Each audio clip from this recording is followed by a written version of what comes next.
I warned you.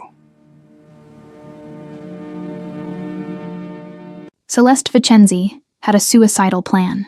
Walk into the Don of the Balocchi Familia's bedroom, in a baby doll, at midnight, to confront him about her father's murder. And when Renzo Balocchi opened his eyes and saw her there, white silk against golden skin, he said, "If you walk into my room like this again, you're not leaving alive." Then she smiled, her first real smile in 5 years. "I'll come in, but next time I'm coming armed." Hi, I'm Lena, the owner of this channel.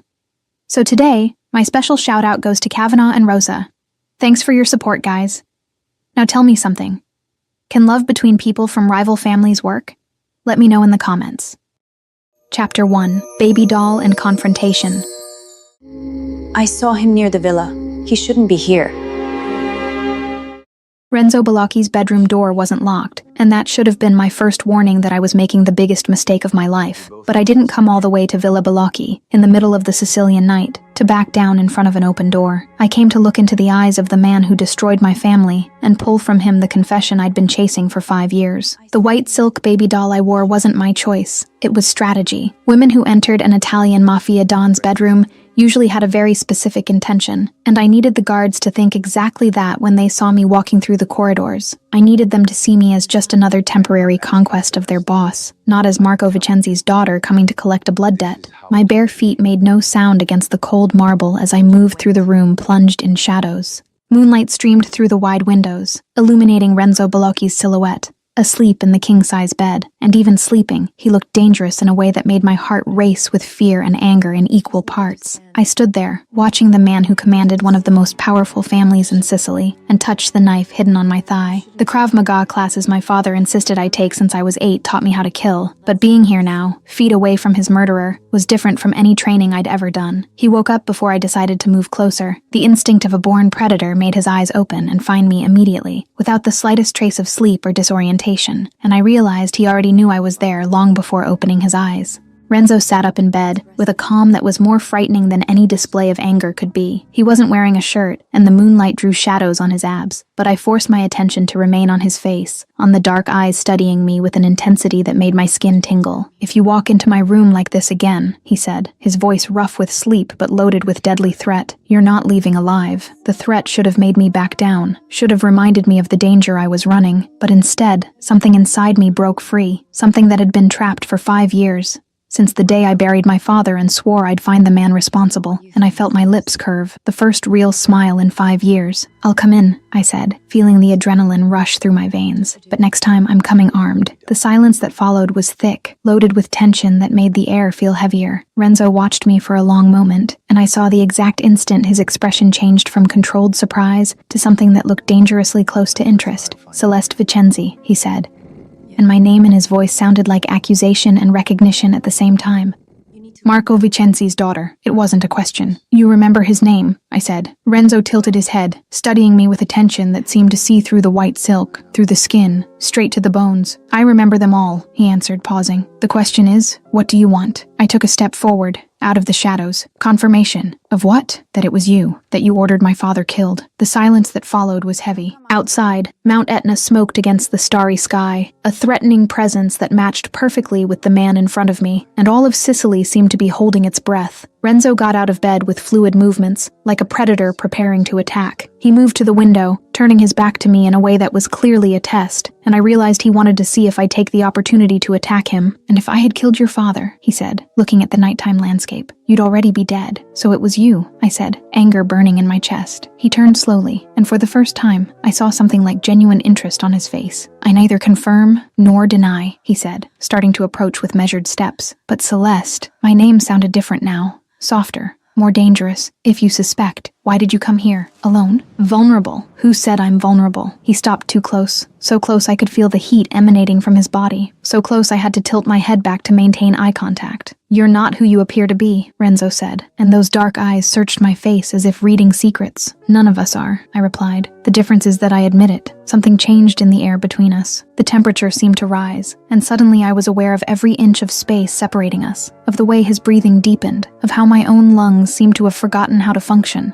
Renzo invaded my personal space completely, and I smelled him. Something woody and expensive mixed with whiskey and danger. You know I can kill you. Here, now. It should have been a threat, but it came out almost like a whisper, and I realized there was something else happening here. There was an invisible electric current between us. There was tension that had nothing to do with violence and everything to do with the way he was looking at my mouth. You can, I said, my voice coming out hoarse. But you won't. Why not? Because I'm the only person who looks at you like you could bleed. I paused. And you like it. The silence was loaded with something intense. Renzo went completely still, his eyes fixed on mine, and I could see the pulse beating in his neck, the way his jaw muscles contracted. Then he took a step back. Just one, but it was as if a spell had been broken. Get out of my room. I'm not finished yet. Yes, we are. Before I could react, his hand was on my arm. It didn't hurt, but it was firm, too hot against my skin. You're staying at the villa tonight. Storm outside. In the morning. You decide. If you want to continue this game, or if you want to live. I looked at his hand on my arm, then back at his face. And if I choose the game, something dangerous flickered in his eyes, and a smile formed on his lips, small and deadly. Then you'll find out why I'm Dawn. He released me abruptly. Guest room, second door on the right. A pause. And Celeste? Next time. Knock first. He moved away, but his eyes never left mine. There was something in that look that was more intimate than the touch had been, something that made my stomach clench in a disturbing way. I should leave, but my feet seemed glued to the floor. Finally, I forced myself to move, crossing the room toward the door, feeling his gaze burning on my back. But when my hand touched the doorknob, I couldn't resist the impulse to look back. Renzo was still where I'd left him, illuminated by the moon, half in shadows, completely motionless. We watched each other across the distance, and he looked like a statue carved in marble in danger. Good night, Don Bellocchi, I said. Good night, Celeste Vicenzi, he replied, and the way he said my full name sounded like promise and threat. I left the room before I could do something insane. My feet carried me to the second door on the right, and I locked myself in the guest room with trembling hands, feeling like I'd just escaped something dangerous, and at the same time, thrown myself into another trap. Only when I was alone, with the door closed, did I allow my knees to weaken. I slid down the back of the door until I was sitting on the cold floor, my heart beating too hard, and the adrenaline that had sustained me began to dissipate, leaving only trembling in my hands. Unconsciously, I brought my hand to the arm where Renzo had held me. The skin was still warm, still tingling with the memory of his touch. Shit, I whispered to the empty room. I came here with a clear objective, confront my father's murderer and get a confession. But he didn't confess, didn't deny, just looked at me with those eyes that seemed to see everything. And now I was locked in a guest room at his villa, with the ghost of his touch still burning on my skin. Outside, I heard the wind beginning to howl, bringing the storm Renzo had mentioned. Lightning illuminated the room for brief moments, followed by thunder that made the windows vibrate, and Sicily was unleashing its fury as if responding to the tension still pulsing in the air. I forced myself off the floor and explored the room.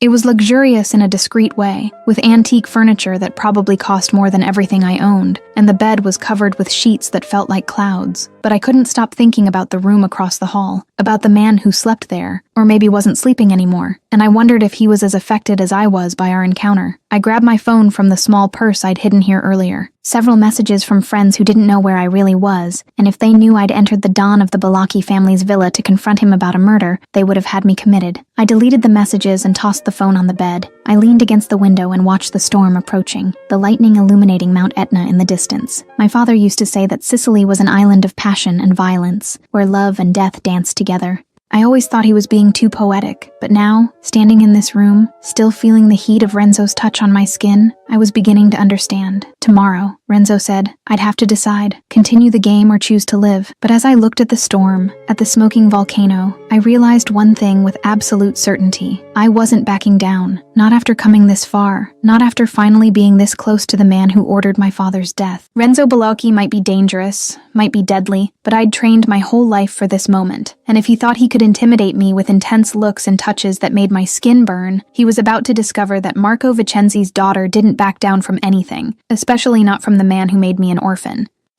Chapter 2. Game Begins and Dangerous Chemistry. I want the truth. What are you talking about? I woke up to the Sicilian sun streaming through the guest room windows, and for a brief moment, I forgot where I was. Then the memory of the previous night came back like a wave, bringing with it the recollection of dark eyes studying me, of a firm hand on my arm, of a husky voice saying my full name like it was a sentence. I got out of bed and found clean clothes left on a chair near the door, a simple dress in light cotton that definitely wasn't mine. Someone had entered the room while I slept, and the fact that I didn't wake up, only proved how exhausted I was after the confrontation with Renzo. I took a quick shower and put on what I'd been offered, pulling my wet hair into a simple bun. I had no makeup, nothing but the clothes on my body, and somehow this made me feel more vulnerable than last night's baby doll. I left the room without knowing exactly where to go, but I followed the smell of coffee coming from somewhere in the villa. The hallways were wide and decorated with old Italian art, and each step I took against the marble echoed in a way that made me feel small in this palace of power and danger. I found the terrace without much difficulty. The view was breathtaking. Mount Etna dominating the horizon, smoking gently as if it were asleep but not dead, just waiting for the right moment to wake up. And there was something disturbing about the way it perfectly mirrored the man sitting at the table. Renzo was there, wearing dark pants and a white shirt with the sleeves rolled up to his elbows, reading an Italian newspaper while drinking espresso. He didn't look up when I approached, but I knew he'd heard me coming, knew he was perfectly aware of my presence even while pretending otherwise. I sat in the chair across from him without waiting for an invitation. If he wanted to ignore me, he'd have to work harder at it. "Good morning," I said, keeping my voice steady. "Good morning." He turned the page of the newspaper, still not looking at me. "About yesterday." "Yesterday didn't happen." I blinked, confused. "It didn't?" Finally, he looked up, and the impact of that gaze was as intense as it had been the night before. "You had a nightmare. Sleepwalking. It happens." It took me a second to process what he was doing. He was giving me an out, a way to pretend I'd never walked into his room dressed in white silk, that I'd never confronted him about my father's murder, and I wondered if it was out of kindness or strategy. I laughed, unable to contain the reaction. Sleepwalking. How convenient. Something like amusement crossed his face, but before either of us could say anything else,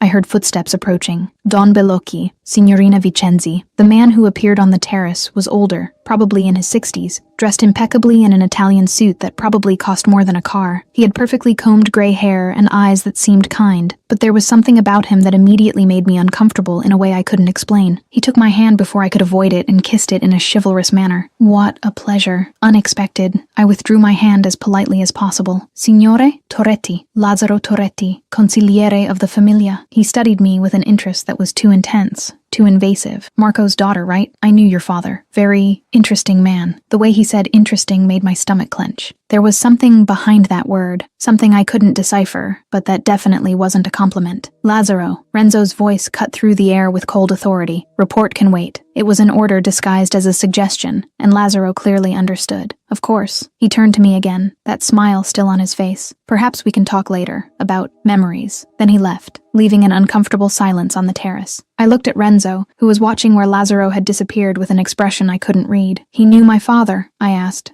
still feeling the discomfort from the interaction. "Everyone knew your father." Renzo returned his attention to me, and there was something different in his gaze now, something more calculating. "The question is, did you know your father?" "What do you mean?" "Marco Vicenzi, accountant, family man." He paused deliberately. "And thief." Anger exploded in my chest like liquid fire. My father was not. Stole 2 million. From the Famiglia. Renzo pulled some papers from inside the newspaper he'd been reading, placing them on the table between us. Bank statements, documents with numbers and dates, account in the Caymans, his name. I grabbed the papers with trembling hands, my eyes scanning the information, and I felt my world begin to crumble. There it was, printed in black and white. Marco Vicenzi, a bank account I never knew existed. Transfers of amounts that made no sense for the modest life my father had always lived. He wouldn't. My voice failed, and I hated how weak it sounded. He did, and you know it. Renzo leaned forward, his eyes fixed on mine. "The question is, did you come for justice or revenge?" Tears burned in my eyes, but they were tears of anger, not sadness. "I came for the truth. Truth hurts, cara mia. You sure you want it?" I wiped the tears with the back of my hand, refusing to look weak in front of him. Yes, something changed in Renzo's face. It wasn't exactly a smile, but there was something that looked suspiciously close to respect. "Okay, you stay. 1 week. See how it works. Decide after. And if I decide you killed my father?" Now he smiled, and it was dangerous and beautiful at the same time. "Then you try to kill me." A pause, and we find out who's better. An involuntary shiver ran down my spine, and it wasn't just from fear. There was something disturbingly exciting about the way he challenged me, the way he didn't treat me like an insignificant threat, but like someone who could actually be dangerous. "Deal," I said. "Ben." Renzo stood up from the chair with that fluid grace that seemed natural to him. "Agostino will show you the property, and Celeste." He stopped, looking at me with an intensity that made my heart race. Here we have rules, family above all, loyalty to the death, and lies. His eyes pierced mine. Lies kill. Then he left the terrace, leaving me alone with the documents scattered on the table and a whirlwind of emotions I didn't know how to process. What the fuck did I do? I whispered to the empty air, because now it wasn't just about confronting my father's killer. Now it was about discovering who my father really was, if those documents were real or forged, if everything I believed about Marco Vicenzi was a lie or the truth. And somehow, Renzo Bellocchi was at the center of it all, looking at me with those eyes that seemed to see through every defense I had. I picked up the documents again, studying them more carefully. The handwriting, the signatures, the numbers that made no sense for the modest life my father had always lived. $2 million. It was a fortune, and if he'd really stolen it from the Bellocchi familia, then maybe Renzo had every right to have him killed. The thought made me sick. I'd spent 5 years believing my father was an innocent victim, that Renzo Bellocchi was a monster who needed to pay. But what if I was wrong? What if my father was the criminal, and his death was just Mafia justice? No, I refused to believe that without more evidence. Documents could be forged. Bank accounts could be created, and someone clearly wanted me to believe my father was a thief. The question was, who benefited from this narrative? Signorina Vicenzi? I looked up and saw a middle-aged man approaching the terrace. He had features that vaguely reminded me of Renzo, the same strong bone structure, the same dark eyes, and I guessed he was family. Agostino Bellocchi. He introduced himself with a slight nod. Renzo's cousin. He asked me to show you the property. Of course, I said, gathering the documents and standing up. Agostino observed me with curiosity as we walked through the villa. Unlike Lazzaro, there was nothing uncomfortable about him, just genuine interest mixed with understandable caution. You're the first person Renzo has allowed to stay here, he said eventually, who isn't part of the familia. He's not allowing me, I corrected. He's testing me. Agostino smiled. Maybe it's the same thing. To him. We passed through perfectly manicured gardens, ancient fountains, areas of the villa that seemed to have centuries of history impregnated in the walls. Agostino explained the family structure, how the business worked, always with that caution of someone who knew exactly how much information to give and how much to withhold. Can I ask a question? I said eventually. Depends on the question. Lazzaro Toretti. How long has he been consigliere? Agostino stopped walking, studying me more carefully. Since before Renzo became Don. Why do you ask? Just curious, I lied, but from the way he looked at me, it was clear he didn't believe it. Lazzaro was the one who raised Renzo after his father died, Agostino said carefully. He's important to the familia, but not to you, I thought, catching something in his tone. There was reservation there, maybe even distrust, and I wondered if Agostino also felt that discomfort that Lazzaro inspired. We returned inside the villa when the sun was already high in the sky. Agostino left me in the library, an impressive room with shelves that went from floor to ceiling, and books that were probably worth fortunes. Renzo will be busy until dinner, he said. You're free to explore. But Signorina Vicenzi, he looked at me seriously. Be careful. Not everyone here is your friend. Then he left, leaving me alone in a sea of books and secrets. I spent the rest of the day exploring the library, looking for anything that could give me more information about the Bellocchi familia, about my father, about what really happened 5 years ago. But all I found were books about Italian history, philosophy, and some novels in English that seemed out of place. When the sun began to set, painting the sky orange and pink, I caught myself thinking about Renzo, about where he was, what he was doing, if he was thinking about me as much as I was thinking about him, and I hated the fact that thought even crossed my mind. He was my enemy, the man who probably ordered my father's death. It didn't matter how my heart raced when he looked at me. It didn't matter how my skin tingled when he touched me. None of it mattered. I was here for justice, for truth, for revenge, if necessary, and nothing, not even dark eyes and dangerous smiles, was going to divert me from that path. Chapter 3. Provocations and Discoveries. Stop looking at me. The following days at Villa Bellocchi passed in a fog of observation and discovery. Renzo gave me access to almost the entire property, except for his office, and some areas that Agostino politely suggested I avoid, and I took advantage of every second to study the man I'd come here to confront. What I discovered surprised me in ways I didn't expect. Renzo Bellocchi wasn't the sadistic monster I'd built up in my head over 5 years. He was calculating, yes. Dangerous for sure, but he was also fair in a way that defied everything I thought I knew about the Mafia. I saw how the men of the Famiglia respected him, not just out of fear, but out of genuine loyalty. I saw how he resolved disputes with cold logic, but also with unexpected compassion. I saw how he commanded with absolute authority, but also listened to advice before making decisions. And I saw, more than I'd like to admit, how he watched me when he thought I wasn't paying attention. There was something disturbing about the way his eyes followed me through the hallways, how he always seemed to know where I was, even when we weren't in the same room, how an invisible tension formed in the air whenever we encountered each other. It was as if we were trapped in a dangerous dance, circling each other, waiting to see who would make the next move. On the 5th day, there was a formal dinner with the entire familia. The table was long enough to easily accommodate 20 people, all dressed in Italian elegance that made my borrowed dress seem inadequate, and Renzo sat at the head like the don he was, commanding the room just with his presence. I was seated more toward the middle of the table, between two older women who observed me with barely disguised curiosity, but not open hostility, and I tried to focus on the delicious food in front of me instead of on the man at the end of the table, whose eyes I could feel on my skin. "Are you Cousin Renzo's girlfriend?" The childish voice made me turn, and I found a small boy watching me with huge, curious eyes. He couldn't have been more than 6 years old, with messy dark hair and a smile that showed a missing tooth in front. I laughed, unable to contain my reaction to his innocence. "No, Piccolo, I'm a visitor. You're Bella," he declared with the brutal honesty of children. "He only looks at you." Automatically, my eyes moved to Renzo, and with a shock that ran down my spine, I realized the boy was right. Renzo was watching me at that exact moment, with an intensity that made my heart skip a beat, and even from afar, even with a table full of people between us, I felt the impact of that gaze as if it were physical. "He looks at everyone," I said, forcing my attention back to the boy and trying to ignore the heat rising in my face. "Not like this." Alessandro leaned closer, whispering as if he were sharing an important secret. "When he likes someone, he makes a serious face."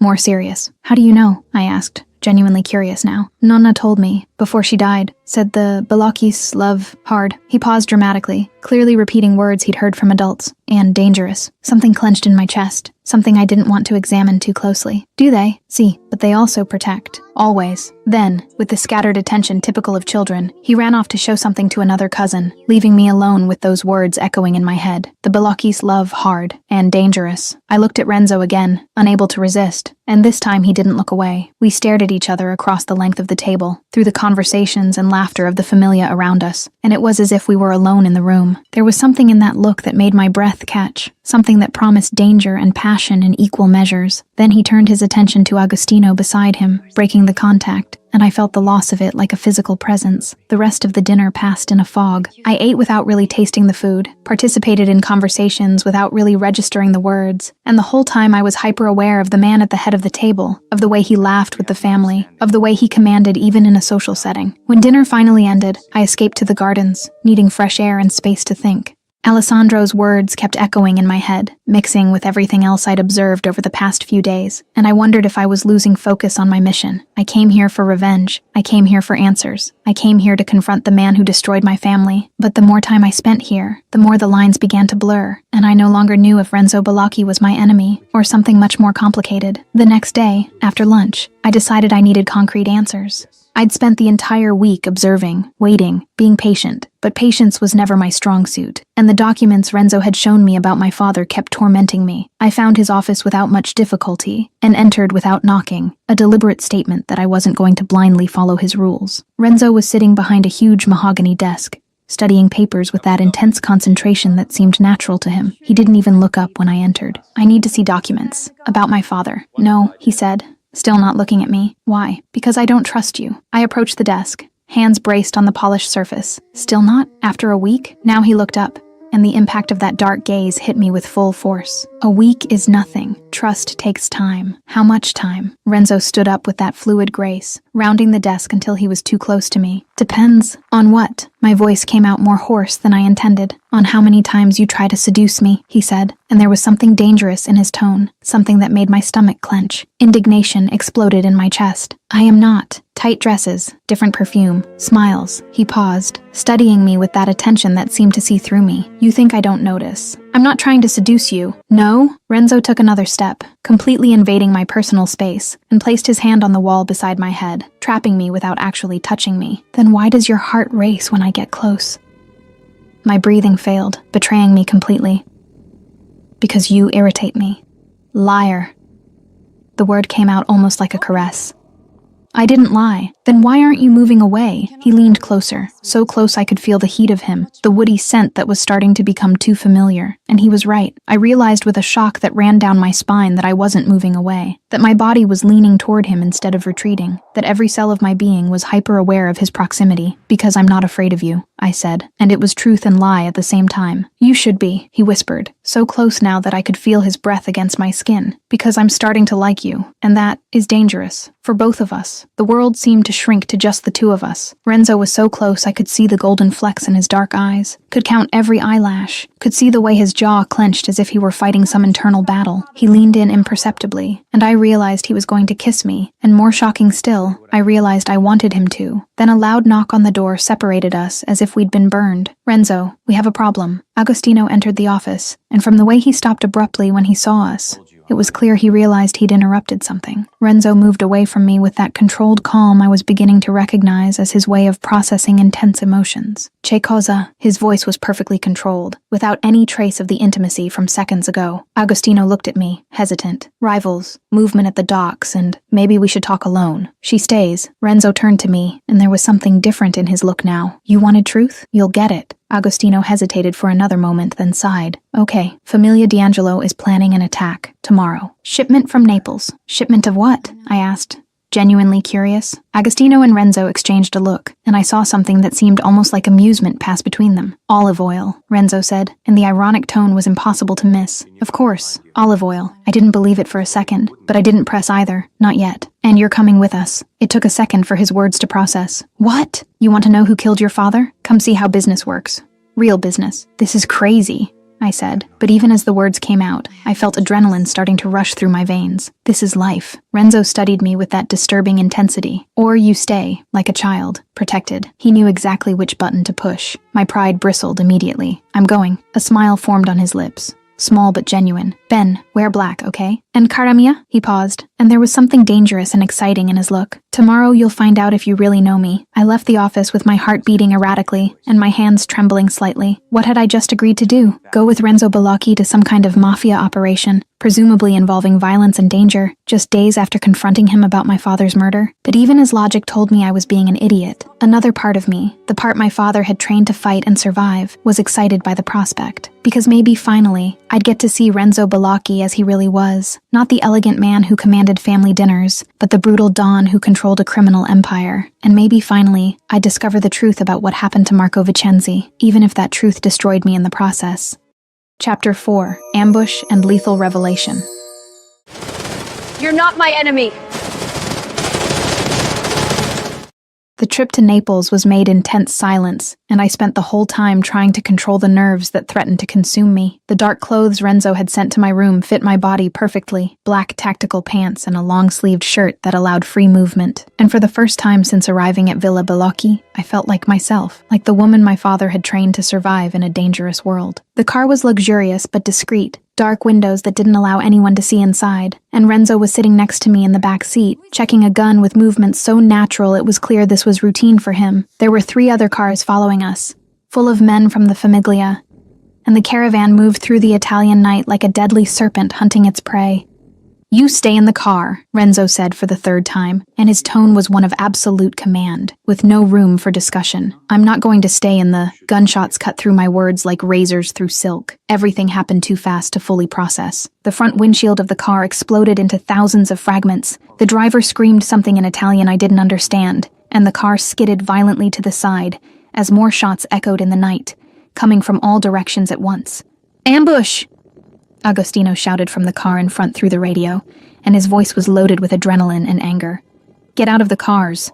Now." Renzo pushed me to the floor with one hand, while opening the door with the other, protecting my body with his, in a way that should have irritated me, but instead made something strange happen in my chest. Then he got out of the car in one fluid movement, gun already in hand, already firing at shadowy figures I could barely distinguish in the darkness of the docks. I dragged myself out of the car on his side, staying low behind the protection of the metal, and what I saw made my blood freeze. There were at least 20 men surrounding us, maybe more, all armed, all shooting with a precision that suggested professional training, and Renzo's men were clearly outnumbered. But what shocked me most was realizing that those men weren't wearing the colors of the D'Angelo Familia. They weren't the rivals Agostino had mentioned. They were others, and from the way they attacked with perfect knowledge of our route and our timing, it was clear that someone from the inside had passed on the information. Internal betrayal. I saw Renzo move with a deadly grace that was simultaneously terrifying and mesmerizing, each of his shots finding its target with surgical precision, each movement calculated for maximum efficiency. This wasn't the elegant man who presided over family dinners. This was the brutal Don who built an empire through blood and determination, and there was something primitive about the way my body reacted to seeing him like this. Then I saw 3 men approaching him from behind, while he was distracted with other attackers in front, and something inside me simply reacted before my brain could process the decision. The instinct my father spent years cultivating took over completely.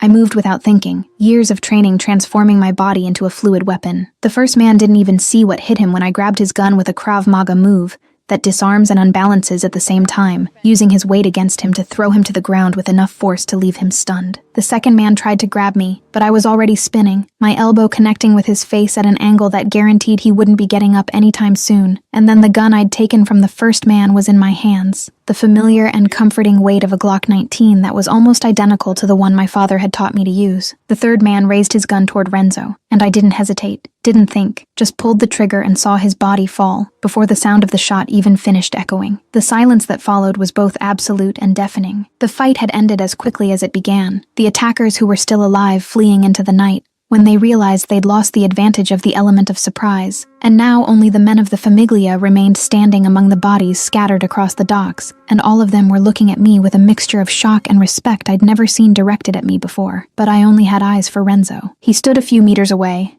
completely motionless, and there was blood on his face. I don't know if his own or from some attacker, and his clothes were torn in some places, revealing the skin underneath. He looked at me with an expression I couldn't decipher, something between admiration and disbelief, and something deeper that made my stomach clench. "Where did you learn that?" His voice was hoarse, loaded with emotion he usually hid so well. There was still adrenaline rushing through my veins, making my hands tremble slightly, making my heart beat so hard I could hear it in my ears. My father put me in training at 8, Krav Maga, target shooting, combat. I paused, the memory of Marco Vicenzi teaching me to punch correctly so vivid it was almost painful. He said his daughter would need to defend herself. Something changed in Renzo's face, understanding mixed with respect. He knew that you'd enter this world. Apparently, the word came out bitter, because my father never explained to me why I needed to learn to kill, never told me that his life as a Mafia accountant would eventually catch up with me, and now he was dead, and I'd never have the answers I needed. Renzo approached, and the way he moved was different now, more careful, as if he were seeing a version of me he didn't know existed. "You saved me. You would have done the same," I said, and it was true. I knew it deep in my bones. Maybe. He stopped in front of me, so close I could see the drops of blood on his neck, so close I could see the way his chest rose and fell with controlled breaths. "But no one has ever—" He stopped, and for the first time since I'd met him, Renzo Bellocchi seemed vulnerable. "Ever what?" I asked softly. "Protected me, since I became Dawn." His words carried a weight I didn't expect, a loneliness I recognized because I'd felt the same since losing my father. There was something fundamentally human in his admission, something that broke another layer of the defenses I'd built against him. "Renzo," I said, and his name came out different now, more intimate, more real. See? The realization hit me like lightning, so strong and so clear I wondered how I hadn't seen it before. "You didn't kill my father." The silence that followed was loaded with tension, and Renzo studied me with that disturbing intensity of his. "How do you know?" "Because a man who kills for betrayal wouldn't hesitate to kill me for suspecting." The words came out in a rush now,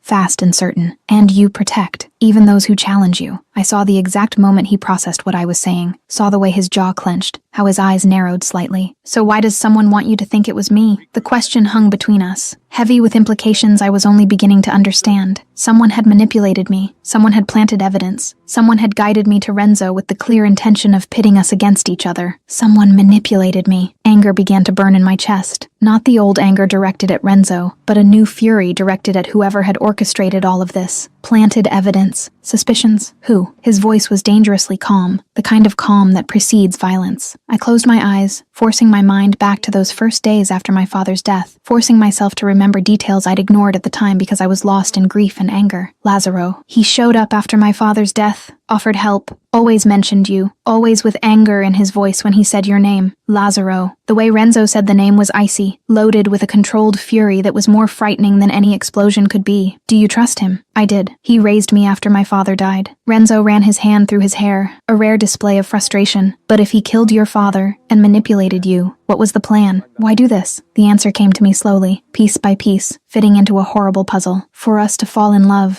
I said, and the words came out almost like a whisper. And then I'd betray you, or kill you. Emotional destruction. The silence that followed was absolute. Renzo looked at me with an intensity that made my skin burn, and there was something in his eyes I couldn't name, something that made my heart race in a way that had nothing to do with the fight that had just happened. And did it work? He finally asked, his voice low and dangerous. Which part? Falling in love with me. His words hung in the air between us, heavy with implications I wasn't ready to face. Fall in love with Renzo Bellocchi? With the man I came here to confront? With the Mafia Don who commanded an empire of violence and secrets? It was ridiculous. It was impossible. It was still deciding, I said, and it was lie and truth at the same time. Renzo laughed, and it was the first time I'd heard him really laugh, not the controlled sound he used at family dinners, but a genuine laugh that completely transformed his face. Liar, and maybe he was right. Maybe I'd already decided days ago. Maybe from the moment I walked into his room dressed in white silk and saw something in his eyes that defied everything I thought I knew about him. But admitting that, to him, or to myself, seemed too dangerous, seemed like the kind of vulnerability that could destroy me completely. So I stayed silent, and Renzo didn't press, just looked at me with that disturbing understanding that suggested he knew exactly what I was feeling, even though I refused to say it out loud. Around us, the men of the Familia began to move, tending to the wounded, documenting the dead, cleaning the scene with the efficiency of those who'd done this many times before, and the reality of what had just happened began to seep through the adrenaline still running through my veins. I had killed a man, had shot him without hesitation, and he was dead because of me. My hands began to tremble for real now, and the gun I was still holding suddenly seemed too heavy. Renzo gently took it from my fingers, putting it away carefully, and then his hands were on my shoulders, firm and comforting. You did what you needed to do, he said, as if he could read my thoughts. You saved me, saved others. Don't regret it. But how could I not regret it? How did I live with the knowledge that I'd taken a life? As if Renzo knew exactly what was going through my head, he pulled me closer, and for the first time, I allowed myself to accept the comfort he offered, resting my forehead against his chest and letting the reality of what had happened hit me completely. Not regretting when regret dominates your thoughts and your heart is one of the hardest things for anyone, including me. Chapter 5, Confession of Fear and First Kiss. Don't be afraid of me. The trip back to Villa Bellocchi was completely different from the way there. The silence in the car was no longer loaded with nervous tension, but with something deeper, something I had no name for and didn't know if I wanted to name. Renzo was sitting next to me, his body relaxed in a way that completely contrasted with the violence we'd just experienced, and from time to time I caught him watching me from the corner of his eye with an expression that made my stomach clench. When we finally arrived at the villa, it was past 3 a.m, and most of the men who'd accompanied us dispersed to tend to their own wounds, or to rest. Agostino said goodbye with a tired wave, but not before giving me a look that seemed to carry genuine respect, something that hadn't been there before tonight. Come, Renzo said, his voice breaking the silence for the first time in hours. I need you to take care of something. I followed him through the silent corridors of the villa until we reached his quarters, the same room where everything had started less than a week ago, when I'd entered dressed in white silk with the intention of confronting a killer and found something much more complicated. The room was exactly as I remembered, but now, being here with him felt different, loaded with an intimacy that didn't exist before. And when Renzo began to remove his torn, blood-stained shirt, revealing the muscular torso I'd only seen in shadows that first night, I felt heat rise in my face in a way that was both embarrassing and disturbing. You have soft hands, he said, as I guided him to sit on the edge of the bed, grabbing the first aid kit he'd pointed to in the bathroom. For a killer. The word hit me like a punch to the stomach, bringing back the memory of the man I'd killed, the weight of the gun in my hand, the sound of his body falling to the ground. I'm not a killer. Today you were. Renzo watched me as I began to clean the deep cut on his shoulder, the wound probably caused by a bullet that grazed him. How does it feel? I stopped for a moment, really thinking about the question, trying to put into words the whirlwind of emotions that had consumed me since the moment I pulled the trigger. Powerful, I finally said with brutal honesty, and terrible at the same time. Welcome to my world. There was something like understanding in his voice, as if he knew exactly what I was feeling because he'd gone through the same experience years ago. Is it always like this? I continued cleaning the wound carefully, trying not to hurt him more than necessary, but my hands trembled slightly with his proximity, with the heat of his skin under my fingers. Violence? See.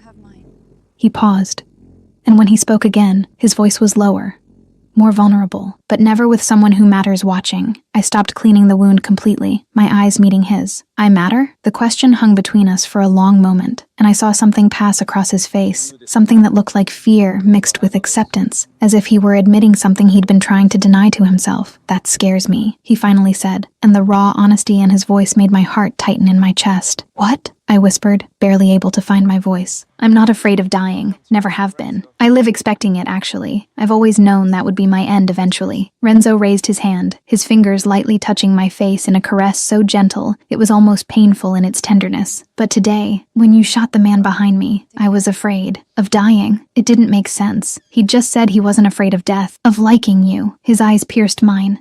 Dark and intense and completely honest, of liking you too much. My heart began to beat so hard I was sure he could hear it in the silence of the room. His words echoed in my head, mixing with everything else that had happened between us since that first night, and suddenly everything made sense in a terrifying way. You don't like me, I said, but the words came out weak, without conviction. His hand moved from my face to the nape of my neck, his fingers threading through my hair in a way that was both possessive and gentle. I'm trying not to. And how's that working out? The question came out almost like a challenge, and I saw the corner of his mouth curve into something that was almost a smile. Terribly, he pulled me a little closer, and suddenly the distance between us seemed minuscule and still too large at the same time. Especially when you look at me like that. Like what? I whispered, completely lost in his gaze. Like I'm a man, not a monster. His words carried a weight I didn't expect. A vulnerability that showed how much he really saw himself as the beast everyone said he was. And something inside me broke when I realized that Renzo Bellocchi, the brutal Don who commanded an empire of violence, really believed he was a monster incapable of being seen as anything more. You're a man, I said, the conviction clear in my voice. Complicated, yes. Dangerous for sure, but a man. Renzo leaned closer, his breath mixing with mine, and the entire world seemed to shrink to just the two of us in that room. On that bed, with the silent Sicilian dawn around us. Celeste, he said, and the name came out like a prayer and a curse at the same time. I could barely make the sound come out, trapped in his gaze, in his proximity, in the way his heart beat as hard as mine under the palm of my hand still pressed against his chest. If I kiss you now, everything changes. It wasn't a question, it was a warning, but even so I heard myself respond with an honesty that should have scared me. Maybe it already has. The kiss, when it finally happened, was different from anything I expected. It started soft, almost hesitant, as if Renzo were giving me the chance to pull back, to change my mind, but when he realized I wasn't going to move away, when he felt my hands move up to his hair and pull him closer, the kiss changed completely. Suddenly, there was urgency there. There was need. There were months of tension and denial exploding in a moment of pure intensity that made my entire world tilt on its axis. His hands were in my hair, on my waist, pulling me closer until I was practically in his lap, and I could feel the heat of his body through our clothes, could feel his heart beating as erratically as mine. When we finally pulled apart, both breathless, Renzo rested his forehead against mine, eyes closed, his breathing coming in short bursts that matched mine perfectly.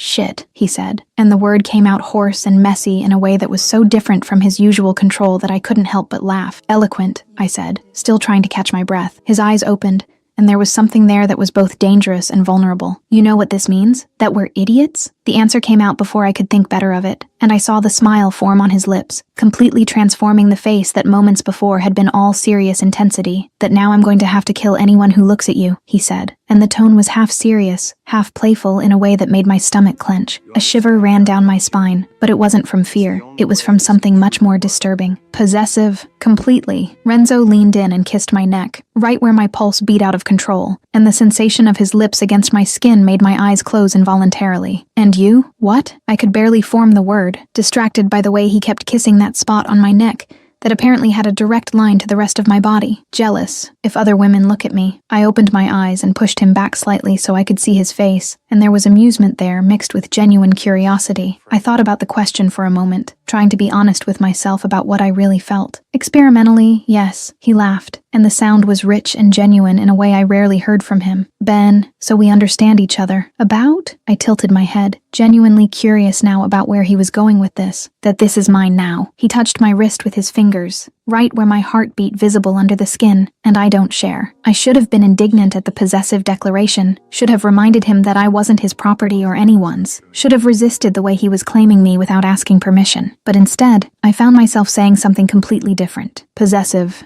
and arrogant. "You'll get used to it," he said, and then kissed me again, slower this time, deeper, and I allowed myself to melt into his touch, into his hands, into the way he held me like I was the most precious thing in the world. When the kiss finally ended, we sat there for a long moment, just looking at each other, processing what had just happened between us, and what it meant for everything else. I had come to Villa Balaki with the intention of confronting my father's killer, and instead, I just kissed the man I'd accused of that crime, the man I now knew was innocent, the man who had somehow become something much more important than I ever imagined possible. "Renzo," I said softly, touching his face with my hand. "See, cara mia?" The casual way he used the term of endearment made something strange happen in my chest. What do we do now? It was a broad question, encompassing everything from Lazaro and the betrayal to the two of us, and whatever this was becoming. "Now," he said, pulling me closer again, "we find out who really killed your father. Together." He paused, his eyes piercing mine. "Because you're my partner now, Celeste. In everything." His words should have scared me, should have made me pull back, but instead, I felt safe in a way I hadn't felt since my father died, as if I'd finally found someone who saw me as an equal, who respected me enough to fight by my side instead of protecting me from afar. "Partners then," I said, and sealed the deal with another kiss that quickly deepened until we were both breathless again, until his hands were under my shirt, warm against the skin of my abdomen, until I knew that if we didn't stop now, we wouldn't stop at all. "You should go," Renzo said, but his voice was hoarse, and the way he held me suggested he really didn't want me to go anywhere. "Probably," I agreed, but I didn't move, still lost in the heat of him, the smell of him, the way everything about him seemed to have been made to fit perfectly with me. "Celeste," he said my name like a warning and a plea at the same time. "I know." I finally forced myself to get off his lap, immediately feeling the loss of contact as something physical. "Good night, Renzo." "Good night, cara mia." He watched me leave the room with those dark eyes that seemed capable of seeing through every defense I had, and when I finally closed the door behind me and leaned against it in the empty corridor, I allowed myself to feel the full weight of what had just happened. I had kissed Renzo Balaki, had admitted, both to him and to myself, that what I felt for him was much more than simple physical attraction or curiosity. And now, walking through the silent corridors of the villa toward my own room, I knew there was no going back. Everything had changed between us, and the only question now was what we would do about it. Chapter 6. Lazaro revealed and crisis of trust. He lied to us. What? Are you sure? We need to verify this immediately. A week had passed since the night at the docks, since the first kiss, since everything changed between Renzo and me in a way that couldn't be undone. We spent those days in a kind of strange limbo, closer than ever, but still investigating, still searching for evidence to prove what we both knew deep in our souls, that Lazaro Toretti was responsible for my father's death. Renzo included me in all the meetings now, treating me like an extension of himself, as if I'd always been part of the familia, and the other men began to respect me not just because I'd saved their dawn, but because he made it clear I was important to him in a way no one had been before. We were in his office when Agostino entered with an expression on his face that immediately put me on alert. He was carrying a folder full of documents, and the way he held it suggested the contents were explosive. "Renzo, you need to see this," he said, placing the folder on the desk between us. Renzo opened it without hesitation, and I leaned in to see better, my heart beginning to race when I recognized the names on the documents.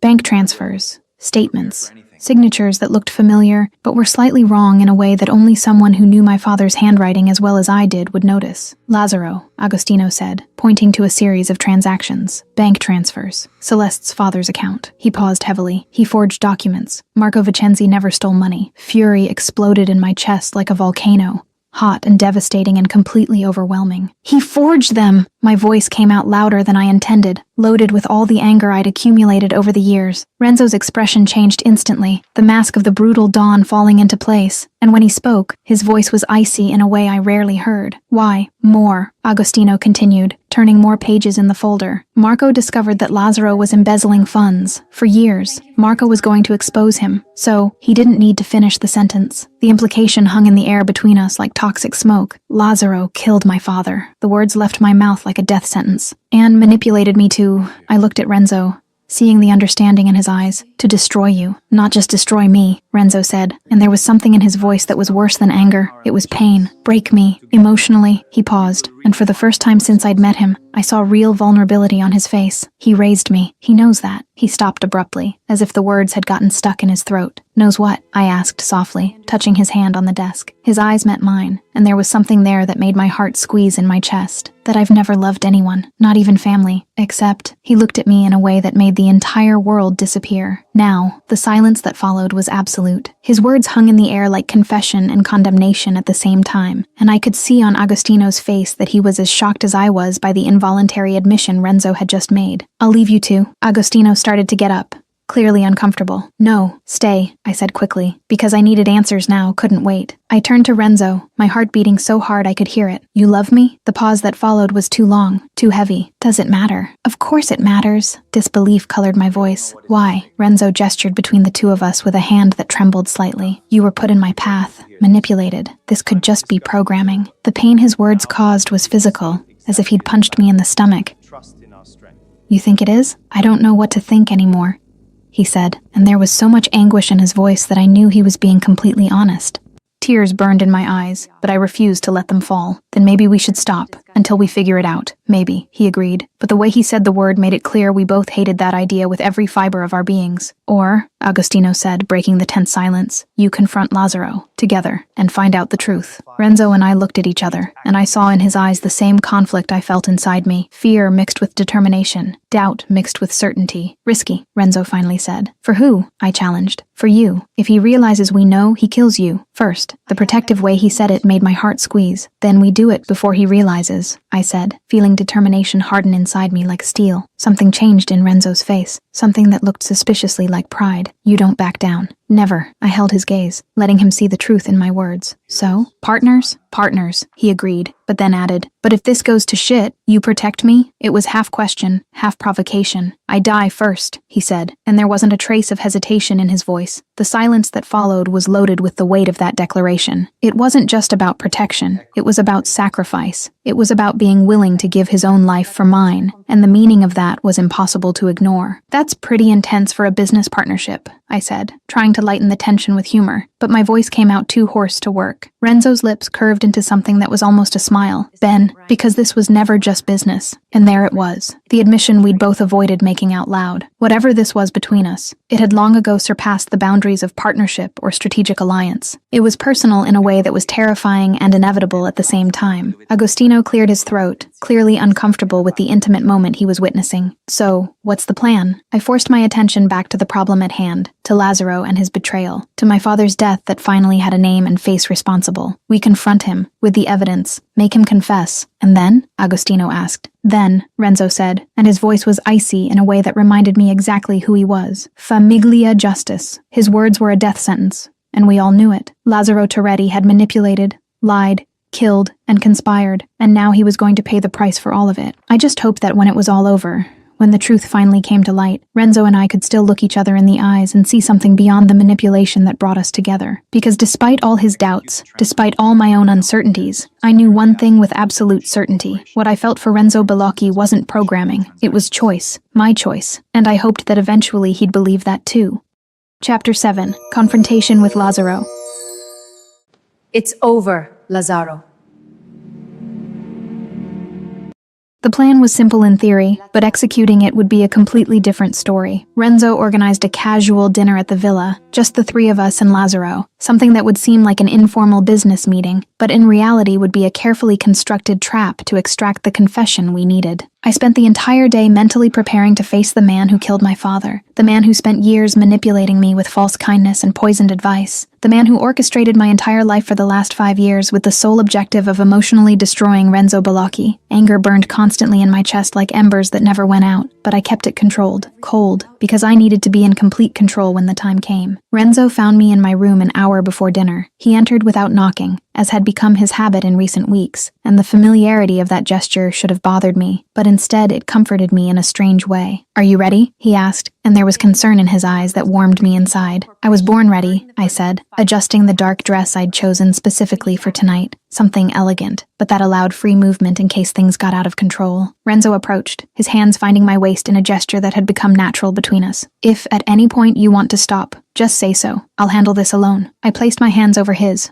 holding him there. "No, this is as much mine as it is yours. My father, my revenge." Something passed across his face, something that looked like respect mixed with concern. "Just promise you'll be careful." "I promise," I said, and sealed the promise with a quick kiss that quickly threatened to deepen until we both remembered we had a task ahead. When we went down to the dining room, Agostino was already there, nervous but determined. The table was set for 4, the food already served. everything seeming perfectly normal, except for the tension that permeated the air like electricity before a storm. Lazaro arrived punctually at 8, dressed impeccably as always, the gentle smile on his face that I now recognized as a mask carefully constructed over decades. He greeted Renzo with the familiarity of someone who'd raised him, greeted me with that excessive interest that always made me uncomfortable, and sat at the table as if he didn't have a care in the world. "Renzo, Celeste, how domestic you two have become," he said, and there was something in his tone that sounded slightly disdainful, as if our closeness amused him somehow. "Sit, vecchio amico," Renzo said, gesturing to the chair across from him, and I noticed the way he emphasized old friend with just a hint of sarcasm. Lazaro sat, but there was something different about him now, a tension in his shoulders that hadn't been there when he entered. He sensed that something had changed, that the atmosphere was wrong somehow. "Everything all right?" "Perfect," I said, pouring wine into his glass with a smile that didn't reach my eyes. "We were talking about discoveries, recent ones." His eyes narrowed imperceptibly. "What kind of discoveries?" Renzo placed the documents on the table between them, the movement deliberate and controlled. "Marco Vicenzi, you said he stole 2 million. There was a minuscule pause before Lazaro responded, so brief that someone who wasn't looking for it might miss it. "And he did lie," I said, the word coming out with all the anger I'd held back for so long. "You stole, and when my father found out, you killed him." The silence that followed was so dense,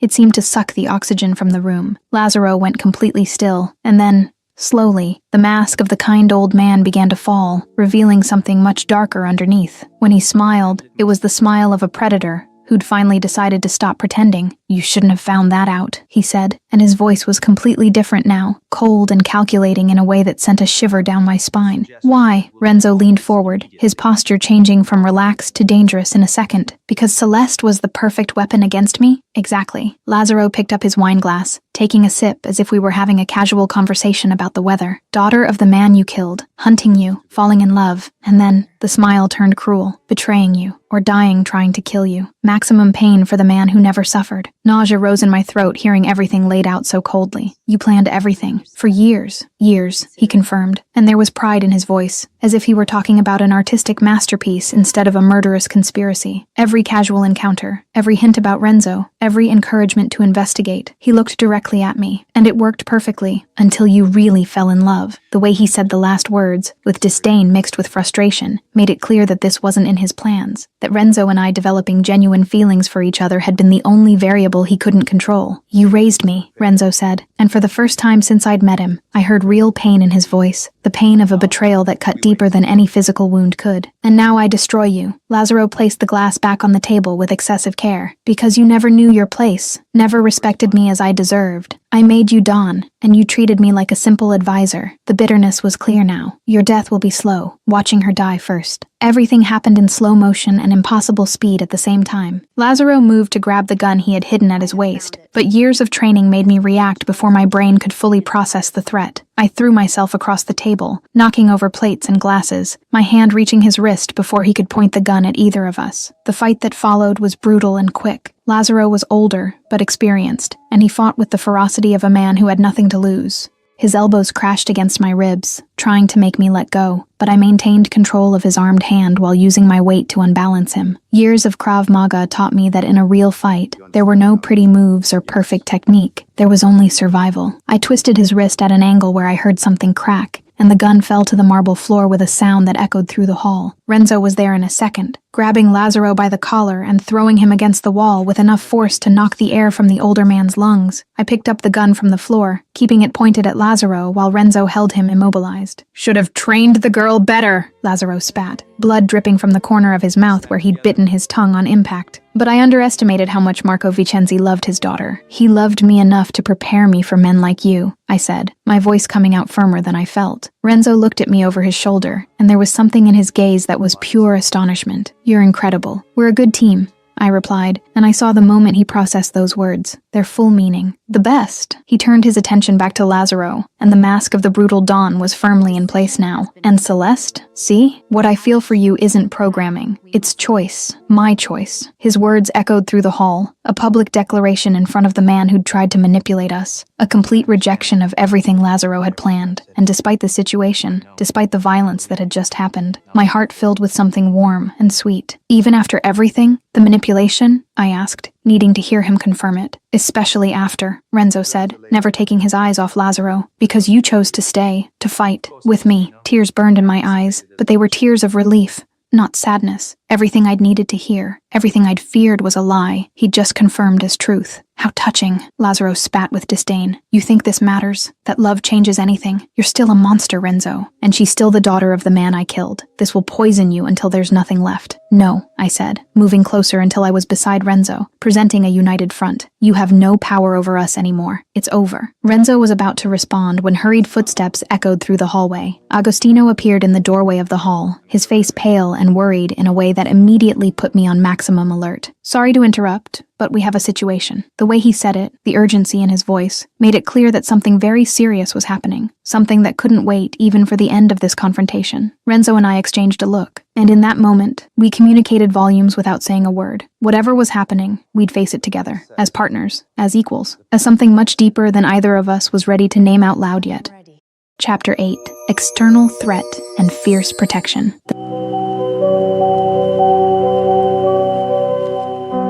The situation Agostino brought was worse than any of us could have imagined. We gathered in Renzo's office while two men from the Familia took Lazaro to the basement, where he would be held until we decided exactly what to do with him, and the tension in the air was so dense I could barely breathe properly. Rival Famiglis found out about Lazaro, Agostino said, spreading photos and reports across the mahogany desk. They think we're weakened, vulnerable. He paused heavily, his eyes meeting mine with something that looked like pity, and they want Celeste. The silence that followed was absolute. I felt Renzo's body tense beside me, every muscle contracting as if he were preparing to attack something that wasn't physically present in the room. Why? His voice came out dangerously calm, the kind of calm I'd learned meant he was seconds away from exploding into violence. Because now everyone knows, Agostino said, looking at Renzo with something that seemed like genuine concern, that she's your weakness. Anger exploded in my chest like liquid fire. I'm not a weakness. No, Renzo said, turning to look at me with an intensity that made my heart stop.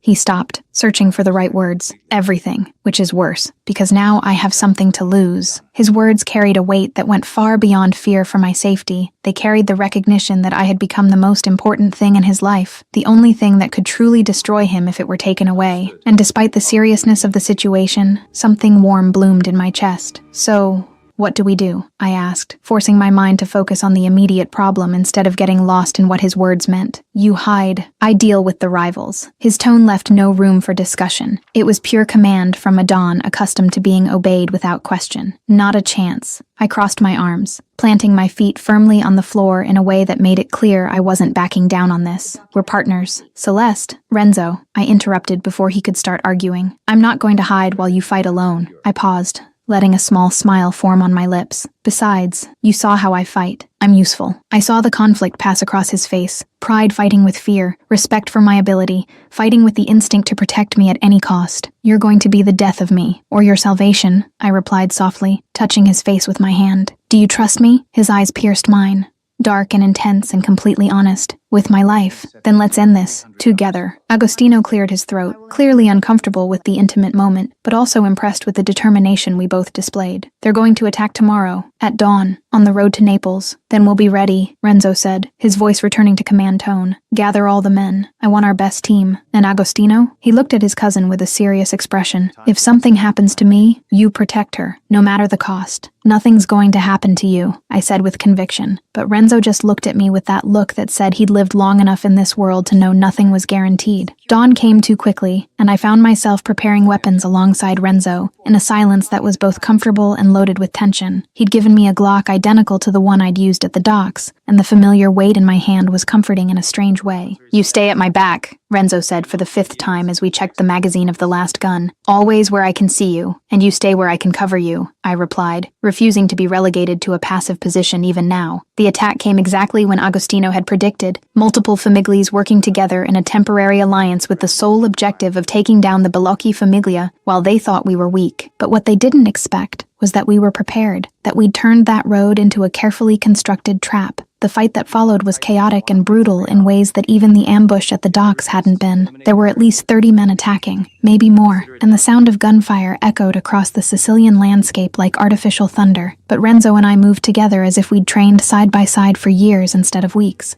I covered his back while he advanced. He protected my flanks when I needed to reload. And there was a synchronicity between us that was almost supernatural, as if we could read each other's thoughts just by the way we moved. It was like dancing with a perfect partner, each movement flowing naturally into the next, each action complementing the others in a way that made us both stronger together than apart. When the last attacker fell, when silence finally descended on the road stained with blood and destruction, I allowed myself to breathe for the first time in what felt like hours. My body ached in places I didn't even know could hurt. There was a deep cut on my arm that would probably need stitches, and my clothes were torn and stained with blood that wasn't all mine. But I was alive, and Renzo was alive, and that was all that mattered.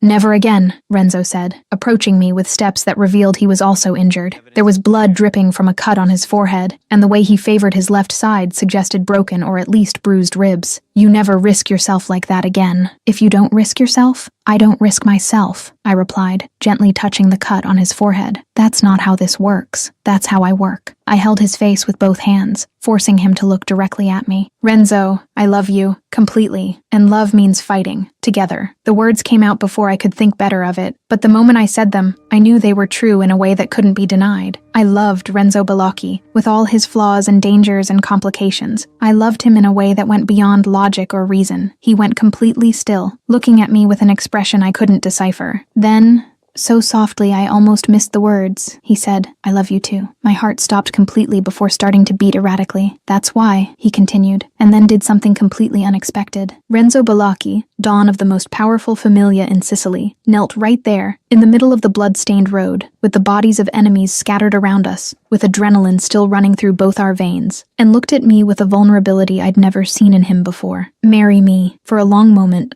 I thought I'd heard wrong. "What?" "Marry me. Be my wife, my partner, my—" He stopped, searching for the right word. "Everything." Tears began streaming down my face before I could even think about controlling them. Years of pain and loneliness and anger finally giving way to something warm and sweet and completely overwhelming. "Is this a request or an order?" I asked, trying to bring some humor to the moment but failing when my voice came out too choked. "A desperate request." There was so much love in his eyes it was almost painful to look directly at. "Yes." The word came out as a whisper first, then louder. "Always yes." Renzo stood up in one fluid movement and pulled me into a kiss that was both gentle and desperate, loaded with everything we'd been through together, with all the violence and passion and love that brought us to this moment. I didn't care that we were covered in blood and dirt, didn't care that there were bodies around us, didn't care about anything but the feeling of his lips against mine, his hands in my hair, the way he held me like I was the most precious thing in the world. When we finally pulled apart, both breathless, the sound of slow clapping made us both turn. Agostino stood a few meters away, a huge smile on his bloodied face. Finally, and despite everything,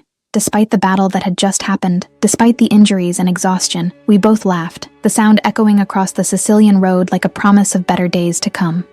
Chapter 9. Famiglia and Sweet Moments. This is my home.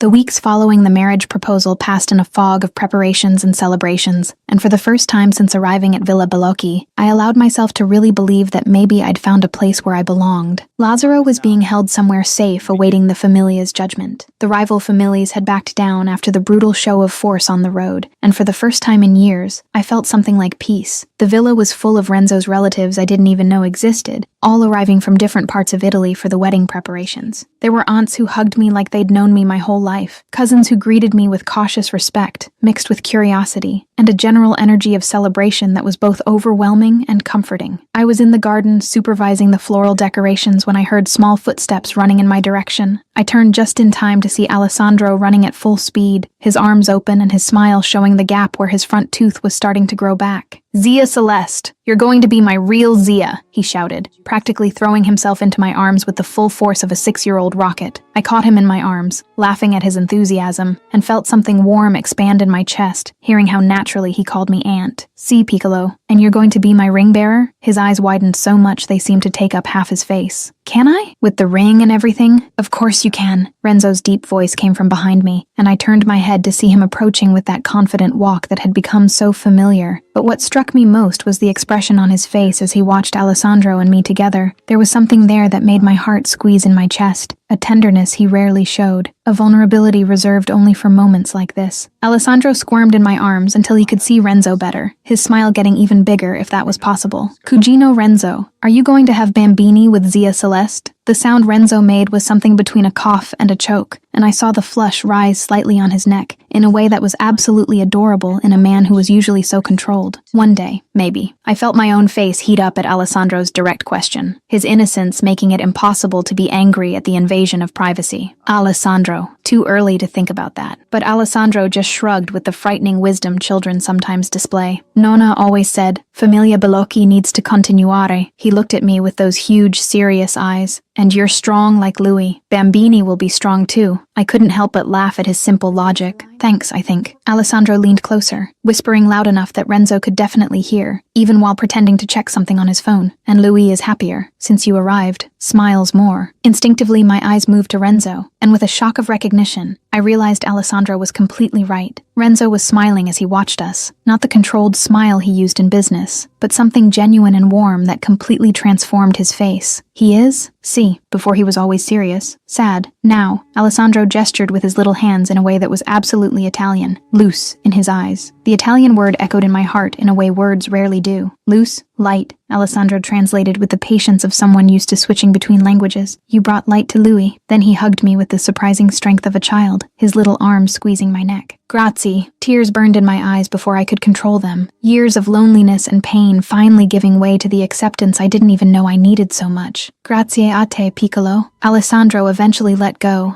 and ran off to show something to another cousin, leaving Renzo and me alone among the flowers that would be used at the wedding. He approached, his hands finding my waist in a gesture that had become natural between us, and pulled me back against his chest as we both watched Alessandro play with the other children. He's right, you know, Renzo said softly, his voice vibrating against my back in a comforting way. About what? I asked, relaxing completely against him. You brought light, to me, to everyone here. I felt him pause, as if searching for the right words. Before you, I just existed, commanded, made decisions, survived. But I didn't live, not really. I turned in his arms so I could see his face, and the raw honesty I saw in his dark eyes made my heart race. And now I have something to live for. Not just survive, but really live. He touched my face with that gentleness that contrasted so completely with the brutality he was capable of showing. You gave me that. Night fell over Sicily with that specific beauty I'd learned to love. The sky painted in shades of orange and pink that eventually gave way to deep blue speckled with stars. Most of the relatives had retired to their rooms, or to the nearby town where many were staying. And finally, Renzo and I had a moment of peace on the terrace overlooking Etna. You're good with him, Renzo said, breaking the comfortable silence as we watched the volcano smoke gently in the distance. With Alessandro, he's special, I replied, thinking of the 6-year-old boy who had embraced my heart so easily. His parents died when he was 3. Agostino takes care of him the best he can. But, Renzo paused, the vulnerability clear in his voice. He needed a mother figure. I turned to look at him, realizing where the conversation was going. And you think? His eyes met mine. Dark and intense even in the dim light of the terrace. I think you'll be an amazing mother. Someday. He paused again. If you want. My heart beat harder in my chest at the implication of those words, at the images they conjured of a future I hadn't even allowed myself to imagine until recently. With you? His expression changed instantly, something possessive and protective and intense taking over. Only with me. He pulled me closer, his hands firm on my waist. Always only with me. I couldn't help but laugh at the intensity of the declaration, possessive even about hypothetical children, especially about them, he said, completely serious. You're mine, all of you, present, future, children, everything. A shiver ran down my spine at the possessive declaration, but instead of feeling suffocated, I felt protected in a way I hadn't experienced since my father died. And you're mine, completely, until death. There was no hesitation in his voice, only absolute certainty. Then he kissed me, and it was different from the urgent kisses after fights, or the hesitant kisses from the beginning. This kiss was a promise. It was a commitment. It was the sealing of a future we were both consciously choosing to build together. His hands moved to my hair, holding me close as he deepened the kiss, and I allowed myself to melt completely into him, letting all the rest of the world disappear until there were only the two of us under the Sicilian sky. When we finally pulled apart, both breathless. We stayed there, embraced for a long moment, just existing in the shared space. And for the first time since my father died, I felt I'd found a home. "Renzo," I said softly against his chest. The sound vibrated against my cheek. "About Bambini," I began, feeling his body tense slightly with attention. "Eventually, when we're ready, I want them." I felt more than heard his breathing stop for a moment before returning. "Deeper now." "Eventually," he agreed, but there was something in his voice that suggested eventually wasn't as far away as I might think. "What's the rush?" I teased, looking up to see his face. His eyes met mine, and there was something there that was both dangerous and exciting. "All the rush. I want to see you pregnant, my child, our familia." The way he said it, with so much possessiveness and desire mixed together, made my stomach clench in a way that had nothing to do with nervousness and everything to do with anticipation. "Renzo," I said, a warning and an invitation at the same time. "See, I love you infinitely." He pulled me into another kiss, deeper this time, more promising. "Ti amo anch'io, mia moglie, mia regina, e mia vita." The Italian words echoed in my heart, and as we kissed under the Sicilian stars, with Etna smoking in the distance, and the future stretching promisingly before us, I knew I'd finally found where I belonged. It wasn't just about revenge anymore. It wasn't just about discovering the truth about my father's death. It was about building something new from what had been destroyed. It was about transforming pain into love, anger into passion, loneliness into family. It was about Renzo and me, and the future we'd choose to build together. Chapter 10: Wedding and Shared Empire. Forever begins today.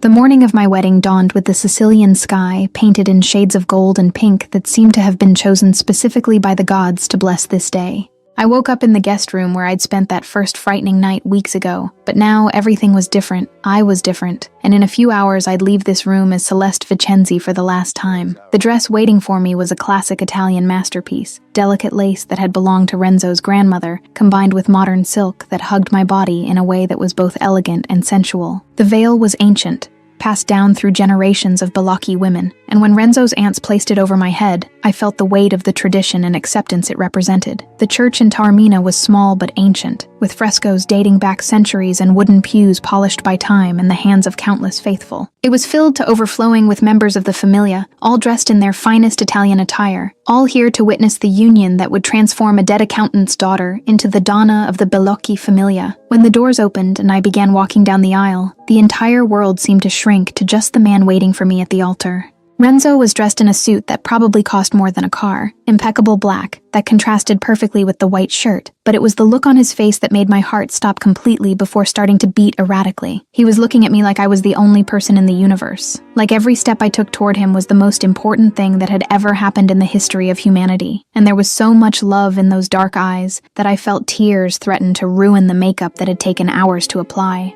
Alessandro stood beside Renzo, dressed in a small suit that was a perfect replica of his, holding the pillow with the rings with a seriousness that was absolutely adorable in a 6-year-old. When I passed him, I saw the small smile he couldn't completely hide, and I sent him a wink that made the smile grow even bigger. The priest began the ceremony with the traditional words in Italian, his voice echoing through the ancient walls of the church, but I could barely concentrate on anything but Renzo, the way his hand held mine so firmly, the way his thumb traced unconscious circles on my skin. "Renzo Balocchi, do you take Celeste Vicenzi as your wife, to protect, honor, and love for all the days of your life?" "I do. Oggi e sempre." His voice was firm and clear, without any trace of hesitation, and the Italian words echoed in my heart like a sacred promise. "Celeste Vicenzi, do you take Renzo Balocchi as your husband, to protect, honor, and love for all the days of your life?" I didn't wait for the priest to finish completely. "I do, con tutto il cuore." A murmur of approval ran through the congregation, and I saw the smile form on Renzo's lips, small but genuine, and completely directed at me. The priest continued with the traditional blessings, but when it came time to exchange rings, Alessandro stepped forward with the pillow, his little face serious as if he were executing the most important task in the world. Renzo took my ring first, sliding it onto my finger with a care that contrasted with the strength I knew those hands were capable of exerting, and then it was my turn to do the same with him. "I now pronounce you husband and wife. You may kiss the bride." The kiss that followed was different from all the ones we'd shared before. It was long and deep, and loaded with years of tension and passion and love that finally had permission to exist openly. Renzo held me like I was the most precious thing in the world, one hand on my waist and the other on my face, and I allowed myself to melt completely into him while the church exploded in applause and shouts of celebration around us. When we finally pulled apart, both breathless and with idiotic smiles on our faces, Alessandro shouted loud enough for everyone to hear, "Now make bambini!" The entire church burst into laughter, and even Renzo couldn't hide the flush that rose slightly on his neck. But he just took my hand and began guiding us down the aisle toward the exit, toward where our future waited for us.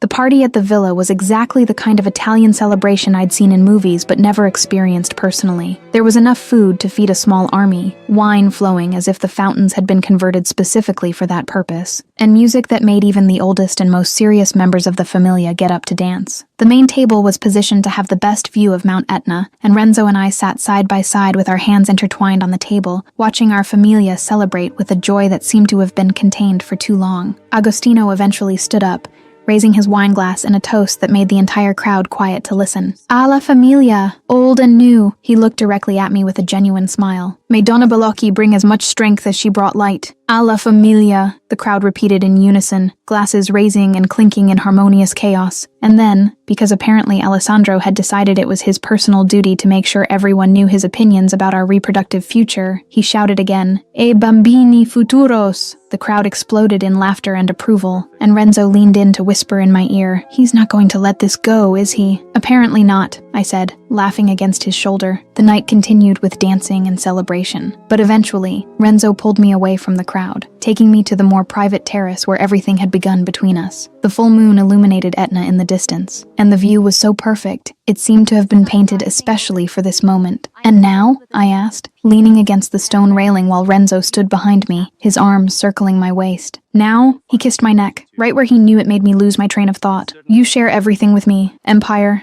decisions, power." He paused significantly. "Equal." I turned in his arms so I could see his face, needing to confirm I'd heard correctly. "Equal. Donna and Don. Together." His eyes pierced mine with absolute intensity. "And Celeste, see?" His expression changed to something that was both dangerous and protective. "Anyone who touches you dies. Anyone who disrespects you disappears. Anyone who threatens you." He paused deliberately. "Praise I don't find them." A shiver ran down my spine, but it wasn't from fear. It was from something much more primitive and disturbing, possessive and protective. "And you're my equal in this," he said, a small smile forming on his lips. "Any woman who looks at me will deal with me." I finished with a smile that probably looked more dangerous than I intended. "And I definitely won't go easy." Renzo laughed, the sound rich and genuine. "Perfect." Then his expression became more serious, more intense, and about Bambini. "Eventually," I said, but there was less conviction in the word than before. "How eventually?" He pulled me closer, his hands possessive on my waist. "What's the rush?" His eyes darkened with something that made my stomach clench. "All the rush. I want to see you pregnant, my child. Our familia." "Renzo," his name came out as warning and plea at the same time. "See? I love you. Infinitely. Ti amo anch'io." He kissed me, deep and promising. "Mia mogli, mia regina, mia vita." 2 years later, the meeting room in the palazzo in Rome was full of men from the familia, all dressed in expensive suits and discussing the latest business developments with the seriousness such matters deserved. But what would have been impossible to imagine a few years ago was the 6-month pregnant woman sitting at the head of the table beside the Don, actively participating in every decision and being heard with the same respect as him. "Operation Palermo needs more men," I said, studying the report spread in front of me. Agostino, now officially my second in command in certain operations, nodded in agreement. "I agree. Donna Balocchi is right." I felt Renzo's hand move to my rounded belly, his touch gentle and possessive at the same time. Always is. There was so much pride in his voice it made my heart swell. "And this one will learn early." The meeting room door suddenly opened, and Alessandro, now 8 years old and much taller than he'd been at the wedding, entered with the confidence of someone who knew he had permission to interrupt. "Boy or girl?" he asked without preamble. "Surprise," I replied, smiling at the boy who'd become like a son to me over the past years. "But Renzo wants a boy." "I want healthy," Renzo corrected, but then added, "but a boy would be convenient." Continue the line. "And if it's a girl?" I teased, already knowing the answer. The smile Renzo gave me was pure love, mixed with determination. "Then she'll be the most feared Dawn in Sicily." Alessandro practically jumped with excitement. "Can I teach baby to shoot?" The entire room burst into laughter, and I exchanged a look with Renzo that clearly said, "This is your fault." "When they're older, Piccolo," I said eventually, still laughing. The meeting continued for another hour, but eventually everyone dispersed. leaving only Renzo, me, and Alessandro in the large palazzo. We moved to the terrace overlooking the city, and the beauty of Rome at dusk never failed to impress me. But it was Renzo's hand intertwined with mine that really made everything seem perfect. Our familia, Renzo said softly, watching Alessandro play near the plants. Perfect. Finally, I agreed, leaning against him and feeling the baby kick lightly, as if agreeing with the assessment. We stayed in comfortable silence for a long moment, just existing in the shared space, until Renzo broke the quiet with a question that seemed to have weight beyond the simple words. Renzo, are you still afraid of liking me? He laughed softly, the sound vibrating against my back. Cara mia, now I'm afraid of losing you. Much worse. I turned in his arms, touching his face with my hand. You'll never lose me. Promise. Promise, he repeated, sealing it with a kiss that was as full of love as the first we'd shared. I love you. And there, on the terrace in Rome, with our familia around us and our future growing inside me, I knew I'd found something I'd never looked for, but desperately needed. A home, a partner, a love that would survive any storm. I'd come to Sicily looking for revenge and found redemption. I'd come looking for a killer and found a husband. I'd come looking for justice and found love. And now, with Renzo's hand on my belly and the future stretching promisingly before us, I knew that all the choices I'd made, all the risks I'd taken, all the fights I'd fought, had been completely worth it. This was my familia now, my empire, my love, my life, and I wouldn't trade it for anything in the world. Final reflection. This is a story about how pain can transform into power, and revenge can give way to the most unlikely love. Celeste Vicenzi enters Villa Bellocchi with a broken heart and thirst for justice, convinced that Renzo is the monster who destroyed her family. But what she finds is a man as broken as she is, equally a prisoner of manipulations and lies.